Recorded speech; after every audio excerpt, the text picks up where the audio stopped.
জিকির, তা কোরআনে কারীম থেকে কে বলতে পারে? একজন বলবেন। সূরা কাফিরুন, মাশাআল্লাহ, সূরা কাফিরুন।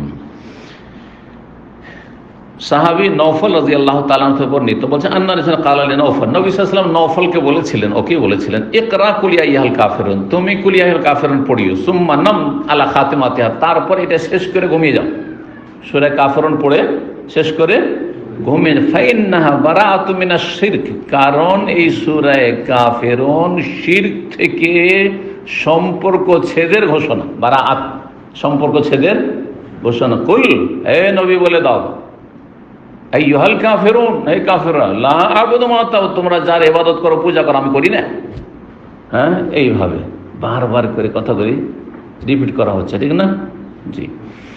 লাকুম দীনুকুম ওয়ালিয়া দীন, তোমাদের ধর্ম তোমাদের কাছে থাকে না, আমার দিন আমি আঁকড়ে ধরে থাকবো, আমার দিন আমি আঁকড়ে ধরে। আবু দাউদ 4396 নম্বর হাদিস। শিরক থেকে মুক্তি লাভের জন্য সূরা কাফিরুন অত্যন্ত গুরুত্বপূর্ণ।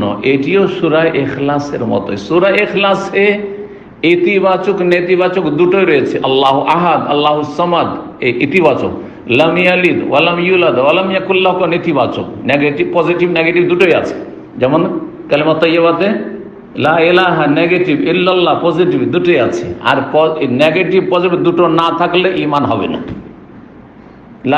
লা ইলাহা নাস্তিক বলে, আর আল্লাহ আছে, আর দুর্গা দরগাও আছে।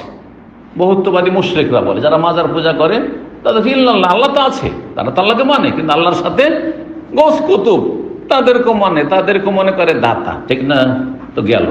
তাহলে শুধু ইল্লাল্লাহ যথেষ্ট নয়, লা ইলাহা ইল্লাল্লাহ, ঠিক ওই রকমই।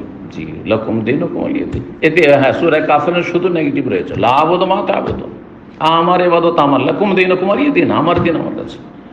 আর সূরা ইখলাস, এই জন্য সূরা কাফিরুনকে সূরা ইখলাস বলা হয়েছে, কারণ শিরক মুক্ত করা, শিরক মুক্ত তার ঘোষণা।